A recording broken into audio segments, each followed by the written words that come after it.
Number 1, the 80-20 rule. 80-20 rule के बारे में आपने सुना होगा। बेसिकली 20% चीजें 80% आउटकम ज्यादातर डिफाइन करती हैं, एंड ये पैसे के लिए भी लागू होता है। 20% आपका स्पेंड आपके 80% खुशियों का कारण बनेंगे, एंड आपका फिर काम बनता है उस 20% को आइडेंटिफाई करना। फॉर एग्जाम्पल, मेरी जिंदगी में वो 20% खर्चे हैं किताबों पे खर्चे, ट्रैवल पे खर्चे, एंड वो पूरी स्कीम ऑफ थिंग्स पे 20% ही है, लेकिन they define 80% of our outcome.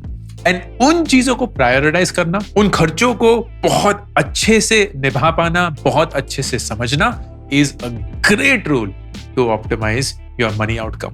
Number 2, the 10% rule. आपकी पूरी तनख्वाह का कोई भी अगर खर्चा आप 10% से ज्यादा का करेंगे तो उसके लिए 30 दिन रुक जाइए।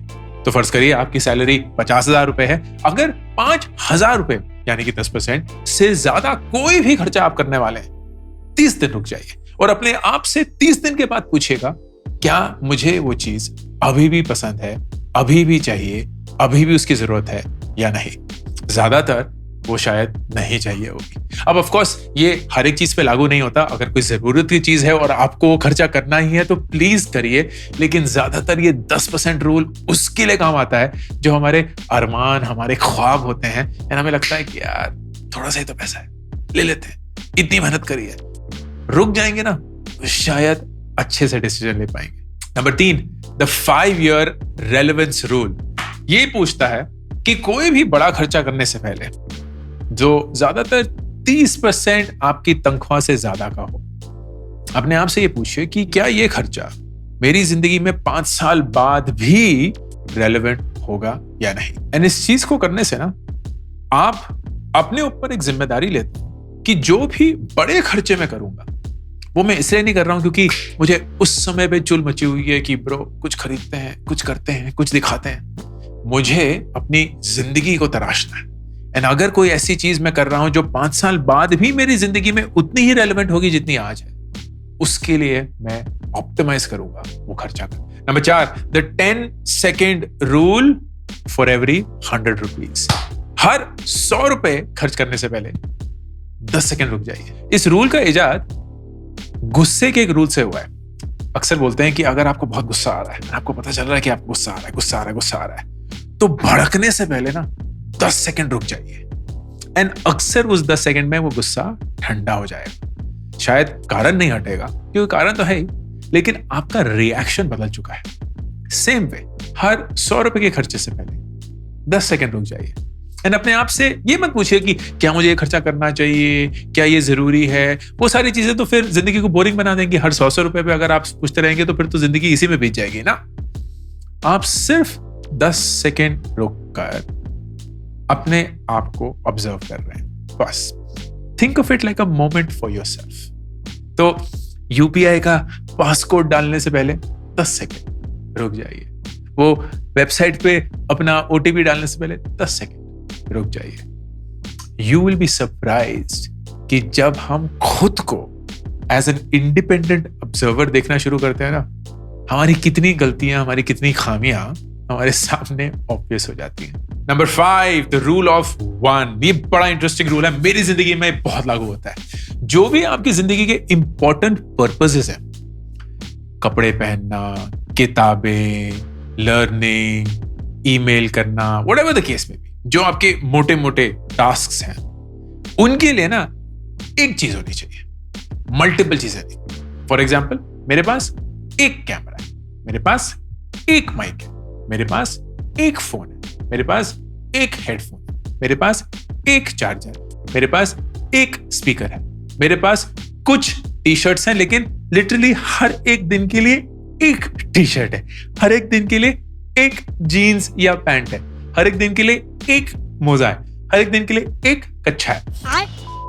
आई एम एग्जैजरेटिंग, मतलब एग्जैजरेटिंग नहीं, ये सच है, लेकिन मैं थोड़ा सा ज्यादा एक्सटेंड कर रहा हूं। हर एक चीज के लिए ना एक चीज ही रखिए। जब मल्टीपल चीजें हो जाती हैं, you number 1 get confused, number 2 you realize it's unnecessary. Number 6, the per day calculation। बड़ा ही इंटरेस्टिंग रूल है, ये शायद मैंने बचपन में इसका इजाद किया था, एंड वो ये है, कोई भी चीज खरीदने के लिए आपको उसका मोटा मोटा पर डे का रेट पता होना चाहिए। फॉर एग्जाम्पल, आपने एक फोन खरीदा है, मैंने हाल ही में आईफोन 15 मैक्स प्रो पता नहीं कुछ तो ये वाला एक्सचेंज वैक्सचेंज कुछ कर करा के, एंड ऑफ कोर्स जीएसटी के क्रेडिट के बाद मुझे करीब ये 1 लाख रुपए का पड़ा। ये फोन मुझे पता है कम से कम 2 साल चलेगा, विच मीन्स 1 लाख रुपए डिवाइडेड बाय 365 इंटू 2, मतलब इस फोन के मैं हर रोज 136 रुपए दे रहा हूं। तो मेरे दिमाग में एक मोटा मोटा कैलकुलेशन बैठ चुका है कि यार एक फोन के लिए जो इस क्वालिटी का है, और मुझे ये फोन चाहिए था क्योंकि इसका कैमरा अच्छा है, एंड ऑफ कोर्स काफी जिंदगी मेरी कैमरा से चलती है, मैं हर रोज के 100 से 150 रुपए देने के लिए तैयार हूं। And that should be what you do for almost every regular and big purchase in your life. आप एक शर्ट के लिए पर डे कितना देने के लिए तैयार है, आप एक फोन के लिए कितना देने के लिए तैयार है, आप जूतों के लिए कितना देने के लिए तैयार है, आप XYZ जो भी चीज हो उसके लिए कितना देने के लिए तैयार है, and you will start forming these buckets. तो अगर आप हर एक इंपॉर्टेंट चीज के लिए पर डे का कॉस्ट निकाल सकते हैं, it will be a really good yardstick to make money decisions. Number 7, the zero based budgeting rule. इसका मतलब यह है कि जो भी आपकी महीने की तनख्वाह आएगी, आपको उसे ऐसे एलोकेट करना है कि महीने की एंड पे आपके पास कुछ भी नहीं बचेगा। Now that sounds like a stupid thing to say, लेकिन होल्ड द थॉट। इसका मतलब क्या है कि कुछ पैसा आप एलोकेट करेंगे अपनी जरूरतों के लिए, तो अपनी नीड्स हो गई। कुछ पैसा एलोकेट करेंगे आप अपनी इच्छाओं के लिए, अपने ख्वाबों के लिए, अपने डिजायर्स के लिए, अपने अरमानों के लिए, तो वो हो गए।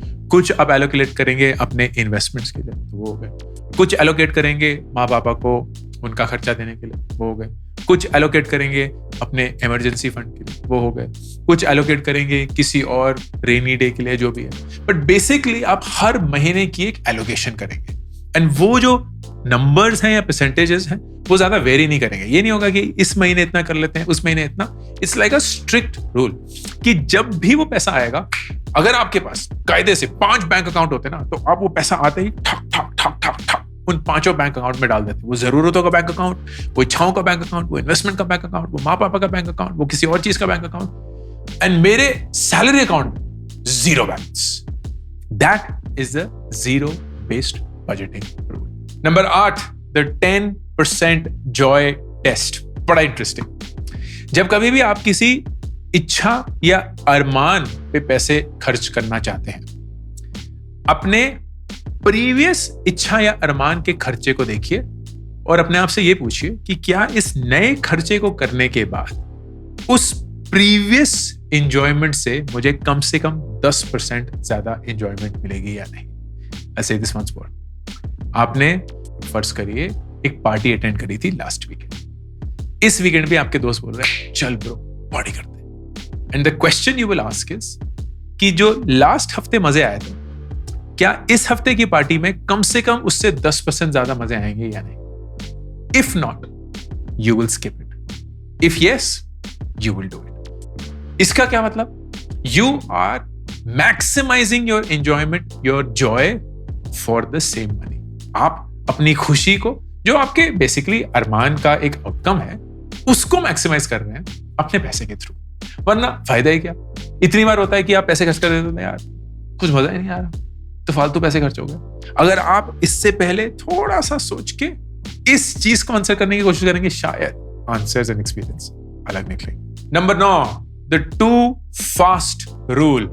इसका मतलब हर हफ्ते हम में से कई लोग व्रत रखते होंगे, एंड आजकल तो अभी नवरात्रि चल रहे थे, सॉरी व्रत चले जा रहे हैं। तो कोई मंगलवार को रख रहा है, कोई शुक्रवार को रख रहा है, कोई थर्सडे को रख रहा है, कोई सैटरडे को। आपको ऐसे ही पैसे के 2 व्रत रखने होंगे हर महीने। इसका क्या मतलब कि उस दिन आप कोई भी पैसा खर्च नहीं करेंगे, ऑनलाइन भी नहीं, यूपीआई भी नहीं। ये नहीं मैं एक्चुअल पैसे की बात कर रहा हूं, आप उस दिन पैसा ही नहीं खर्च करेंगे। एंड यू कैन डिफाइन, जैसे रात में हम बोलते हैं ना कि हम पूरे दिन ही खाएंगे, फिर 5 बजे के बाद खाएंगे। सो यू कैन से 5 बजे के बाद खर्चा करेंगे, 7 बजे के बाद खर्चा करेंगे, 9 बजे से पहले खर्चा कर सकते हैं, लेकिन जो मेन डे है उसमें हम खर्चा नहीं करेंगे। It does 2 things. Number 1, random riffraff खर्चे बंद हो जाते हैं, जो हम फालतू में खर्चे कर रहे हैं, यहाँ कुछ खा लिया, यहाँ कुछ खरीद लिया, वो सब वगैरह, कोई ऑनलाइन शॉपिंग कर ली रैंडम किसी ऐड पे क्लिक करके, वो सब बंद। नंबर 2, आप प्लान करते हैं अपने खर्चे, क्योंकि जिंदगी तो जीनी है, तो ऐसा तो है नहीं कि खर्चे रुक जाएंगे, खर्चे तो होने ही पड़ेंगे, लेकिन आप उसको प्लान कैसे करेंगे, कैसे उसको स्केड्यूल करेंगे, कैसे शायद अपने दोस्तों को बोलेंगे कि यार इस चीज के लिए तुझे पे करना होगा and here is the money up front वगैरह, जो भी आपको प्लानिंग करनी होगी, बट महीने में 2 पैसे के रख रखने। Number 10, the 30% home EMI rule. इस रूल को शायद आप शॉर्ट्स पे देख चुके हैं। 24-30 रूल, हर चीज खरीदने का ये रूल। कितने मीम बन चुके हैं इस पे कि पाव भाजी खानी है, अंकुर वारिकू का 24-10 रूल बनाया कि नहीं बनाया। मुझे अपने ऊपर के मीम्स बड़े पसंद है। पीयूष, आप थोड़े से अगर मीम्स दिखाने बड़े अच्छे लगते हैं। बड़े गुणी लोग हैं जो छोटी छोटी चीजों को पकड़ के उसको इतना बड़ा बना देते हैं कि आपके पर घंटे का रेट क्या है। मैं ये चाहता हूं कि आप कमेंट सेक्शन में ये लिखें कि आपका पर घंटे का रेट कितना है, कि आपको खुद को ही मारना पड़ेगा। जो आप है ना, शायद वही आपको बेटर बनने से रोक रहा है, तो खुद को मार डाल।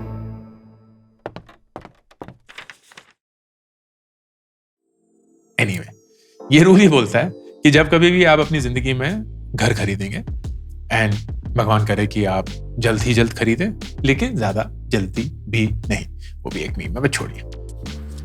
उस घर के लोन की EMI जो है वो आपके तनख्वाह के 30% के अंदर अंदर होनी चाहिए। इससे आपको अफोर्डेबिलिटी पता चलती है। अगर इससे ज्यादा है तो या तो घर आपकी करंट हैसियत से बाहर है, या आपकी तनख्वाह भी इतनी कम है कि आप उस घर को अफोर्ड नहीं कर सकते। Whichever way, नाक यहाँ से पकड़े या कान, नाक यहाँ से पकड़े या यहाँ से पकड़े, एक ही बात है।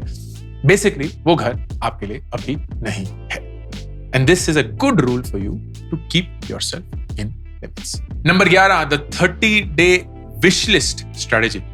वो ये बोलती है कि जो भी चीजें आपको चाहिए वो शायद जरूरत की हो या शायद इच्छा की हो, उसकी एक विश लिस्ट बनाइए। मतलब एक बाकायदा एक्सेल शीट या नोटबुक पे लिखिए, मुझे ये भी चाहिए, ये भी चाहिए, ये भी चाहिए, ये भी चाहिए, ये भी चाहिए। And at the end of 30 days आप उनको प्रायोरिटाइज करेंगे according to what is needed the most. तो आप कायदे से लिस्ट बना के ये देखेंगे कि यार इन सब में से कौन सी चीजें मुझे सबसे ज्यादा जरूरत है, कौन सी चीजें जो सबसे कम जरूरत है, एंड उनके बीच में कौन कौन सी चीजें। And that will give you the focus कि आपको इस पूरी लिस्ट में से कौन सी चीजें वाकई में खरीदनी चाहिए या नहीं। नंबर 12 मुझे बोलता है दी डुअल बैंक अकाउंट रूल। बहुत लोग मुझसे पूछते हैं कि अंकुर इन्वेस्टिंग में डिसिप्लिन कैसे लाए, एंड मैं बोलता हूं ब्रो, जो चीज आपको करनी है ना लेकिन वो करने में कठिन है, उसके लिए डिसिप्लिन ला पाना सबसे मुश्किल चीज होती है। चाहे वो सही खाना खाना हो, चाहे वो सही एक्सरसाइज करना हो, बहुत सारी और चीजें। तो the best way to do that is discipline की नीड को ही हटा दो, मतलब डिसिप्लिन की जरूरत को ही अपनी जिंदगी से हटा दो। एंड उसलिए ये डुअल बैंक अकाउंट स्ट्रेटेजी वो ये बोलती है, आपका एक सैलरी अकाउंट है, बहुत बढ़िया, एक और अकाउंट खोलिए, एंड जैसे ही आपकी तनख्वाह है आप इंस्टेंटली उसमें से एक परसेंटेज दूसरे बैंक अकाउंट में ट्रांसफर कर देंगे। ये आपकी इन्वेस्टमेंट अमाउंट है, मिनिमम 20% ऑफ योर सैलरी। अब जो बाकी का पैसा बच गया उससे आपको महीना चलाना है, उससे आपको अपनी जरूरतें पूरी करनी है, उससे आप अपनी इच्छाएं पूरी करनी है, उसी में आपकी जिंदगी जिएगी। And the reason why you are doing that is because जैसे बैंक की EMI ये नहीं पूछती कि यार नौकरी है कि नहीं है, अच्छा महसूस हो रहा है कि नहीं है, इस महीने दे पाओगे कि नहीं है, उससे कोई फर्क नहीं पड़ता। उससे ये भाई लोन उठाया है, पैसे चुकाने पड़ेंगे। तो आपको जो फ्यूचर सेल्फ है ना, जो 10-20 साल बाद आपकी वेट कर रहा है, वो भी यही खड़ूस बैंक है। और वो बोलता है कि अंकुर वारिकू, तुमने मुझसे एक उधार लिया, 20 साल बाद जब मैं तुमसे मिलूंगा ना, मुझे बनना है करोड़पति, तुम हो अभी झल्ले, तो तुमसे तो ना हो पाएगा। मेरे को पता है कि स्ट्रेटेजी क्या है, मुझे हर महीने इतने पैसे तुमसे चाहिए। मुझे फर्क नहीं पड़ता कि तुम्हारी जिंदगी में क्या उथल पुथल चल रही है, मुझे फर्क नहीं पड़ता कि तुम्हारी जिंदगी में क्या ऊंचा है क्या नीचा है, तुम कितने खुश हो कितने दुखी हो, ब्रेकअप हुआ है नहीं हुआ है, शादी हुई है नहीं हुआ है, तुम्हें अपने खर्चे उस बाकी के अमाउंट में निकालने होंगे। मुझे ये अपने लिए चाहिए, समझ में आ रहा है? एंड वही दकियानूसी खड़ूस बैंक आपकी जिंदगी आगे जाके बचाए। तो ये डुअल बैंक स्ट्रेटेजी कि डिसिप्लिन पे निर्भर नहीं करना है कि बच गए तो कर लिए, जितना हुआ उतना हो पाया ना। जैसे ही तनख्वाह आई दूसरे बैंक अकाउंट में एंड बाकी पैसे से खर्चा निकाल। नंबर 13 बड़ा ही इंटरेस्टिंग रूल है, दी 100 रुपी रूल। वो ये बोलता है कि अगर हर रोज आप 100 रुपए, मात्र 100 रुपए अलग से एक पिगी बैंक के रूप में इन्वेस्ट करेंगे तो आप यकीन भी नहीं कर सकते कि वो आपको कहां ले जाएगा। क्योंकि वो 100 रुपए महीने के हो गए 3000 रुपए। उसी 3000 रुपए की अगर आप एक SIP कराएंगी तो 10 साल के अंदर आपके पास होंगे 7 लाख रुपए, 20 साल में 30 लाख रुपए, 30 साल में 1 करोड़ 6 लाख रुपए। अगर 40 तक चले गए मतलब SIP, तो यही चीज 3 करोड़ 60 लाख रुपए की हो चुकी होगी 100 रुपए दे। नंबर 14 बड़ा ही जरूरी रूल है, खासकर अपने 20s वालों के लिए, द 10% स्किल रूल। वो ये बोलता है कि अपनी तनख्वाह का अक्सर हम बोलते हैं 20% इन्वेस्ट कर दीजिए, बिल्कुल सही। लेकिन जब आप बहुत यंग होते हैं, खासकर अपने 20s में, अर्ली 20s में, तो आपकी तनख्वाह ऐसी होती है कि शायद उस 10% का बहुत बड़ा अमाउंट नहीं बन पाता। लाइक आपकी शायद तनख्वाह 20-30 हजार रुपए है, 10% तो 2000 3000 रुपए। लेकिन अगर आप अपनी तनख्वाह का 10% इन्वेस्ट करके बाकी का 10% अपने स्किल की डेवलपमेंट में डालते हैं, उसका इंपैक्ट बहुत ज्यादा हो सकता है। तो हर महीने खासकर एक अर्ली एज में 10% अपनी तनख्वाह का अपने स्किल्स में इन्वेस्ट करिए। कुछ नया सीखिए, कोई ऑनलाइन कोर्स लीजिए, किसी इवेंट पे जाइए, नेटवर्किंग करिए, कुछ भी ऐसा जिससे आपका दिमाग खुले, आपको नई चीजें जानने के लिए मिले एंड आपका पैसा कमाने का पोटेंशियल बढ़ जाए। क्योंकि दोस्त, खर्चा एक पॉइंट के बियॉन्ड कम नहीं हो सकता, लेकिन आमदनी किसी भी पॉइंट पे रुकेगी नहीं। आप जितना ज्यादा कमाना चाहते हैं आप कमा सकते हैं, चाहे वो नौकरी के थ्रू हो, चाहे वो बिजनेस के थ्रू हो, चाहे वो साइड इनकम के थ्रू हो, चाहे वो इन्वेस्टमेंट के थ्रू हो। कोई लिमिट नहीं है कि एक इंसान कितना पैसा कमा सकता है। That is what you want to focus on by building your skill. And number 15 शायद जिंदगी का सबसे important rule when it comes to money, marry the right person. आप जिस इंसान के साथ अपनी पूरी जिंदगी बिताते हैं ना, वो इंसान आपकी इमोशनल वेलबींग, आपकी फिजिकल वेलबींग और आपकी फाइनेंशियल वेलबींग इतनी ज्यादा इंपैक्ट करते हैं कि आप शायद इसके बारे में अभी सोच भी नहीं सकते, खासकर अगर आपकी शादी नहीं। You have to be deliberate, slow and conscious about making this decision. ये डिसीजन सिर्फ इस पे बेस्ड नहीं होना चाहिए कि वो कैसे दिखते हैं, सिर्फ इस पे नहीं बेस्ड होना चाहिए कि उनके पास कितने पैसे हैं, सिर्फ इस पे नहीं बेस्ड होना चाहिए कि वो कहाँ पढ़े लिखे हैं। आपको हर एक चीज नाप तोल के डिसाइड करनी पड़ेगी, क्योंकि ये डिसीजन एक बहुत इंपॉर्टेंट एंड बहुत परमानेंट डिसीजन होता है। इसका मतलब ये नहीं है कि पूरा परमानेंट है, लेकिन इस परमानेंट चीज को टेम्परेरी करने के लिए जो प्रोसेस है, जो इमोशनल जर्नी लेनी पड़ती है, वो आसान नहीं है दोस्त। सो आई वुड से कि आप अज्यूम करके चलें ये डिसीजन परमानेंट है, एंड इसके लिए ये डिसीजन बहुत बहुत बहुत केयरफुल लेना चाहिए। सही पार्टनर चूज कर लिया ना दोस्त, तो किसी किताब की जरूरत नहीं होगी, किसी वीडियो की जरूरत नहीं होगी। आपके पार्टनर के पैसे की फितरत ही आपको एक सही बात पे ले जाएगी। ये 15 फाइनेंशियल मिनिमलिज्म के रूल्स, इनमें से कौन से आपको सबसे अच्छे लगे कमेंट सेक्शन में बताइएगा। This is Ankur Warikoo signing off. मेरी नई किताब मेक एपिक मनी 1 महीने के अंदर ही 1 लाख कॉपीज बेचकर हिंदुस्तान की बेस्ट सेलर बन चुकी है। आप इसको ऑर्डर कर सकते हैं Amazon। इसी के साथ मेरी पहली 2 किताबें gate epic shit done and do epic shit भी बेस्ट सेलर्स हैं, Amazon पे अवेलेबल हैं। Audio book, Hindi format and English format, ये 3 किताबें आपकी रीडिंग जर्नी को एक आदत में बनाने